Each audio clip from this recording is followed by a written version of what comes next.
Well, for more, we can cross now to the UK and speak to Kevin Jones, who works in the Faculty of Science and Engineering at the University of Plymouth. Thank you so much for being with us here on France 24 once again.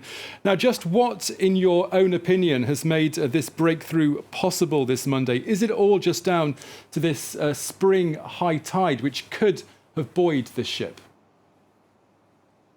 That obviously helps enormously because it means that there's just more water available in the canal, so a better chance of floating.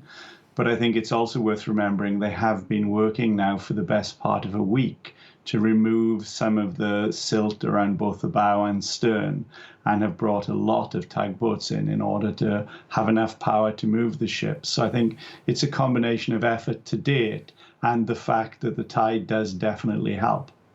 This is, of course, a mission that's not quite over just yet. Could there be other hurdles that still lie in the way before this all-important waterway gets back to normal?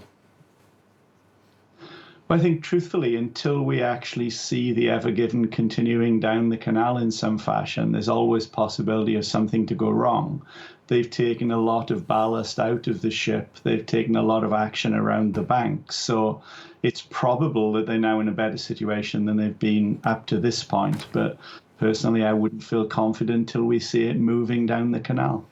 Now, we've followed this blockage for several days now. Just why has it taken so long to get to this breakthrough this Monday?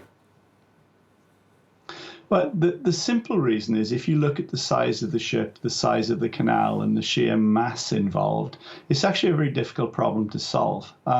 It's taken this long because they had to work on the ship, they had to work on the size of the canal, they were trying everything they could to get the ship refloated. There are a lot of variables to play with here, but simply if you think about the situation where you have a 400-meter long vessel in a 200-meter wide canal, there isn't a lot of room for maneuvering. And I think it's just taken this long to work out exactly what would help solve the problem and move things forward.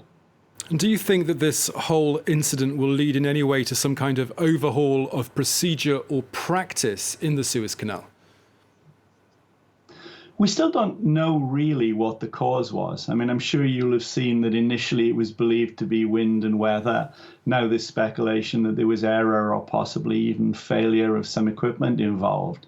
Until we know exactly what the cause was, it's difficult to say what should be done about it. But I think it is inevitable a lot of consideration will be given to the size of ships going through the canal, the order in which they go through, the kind of pilotage necessary. So I'm sure we will see after fairly comprehensive investigation that there will need to be changes in practice.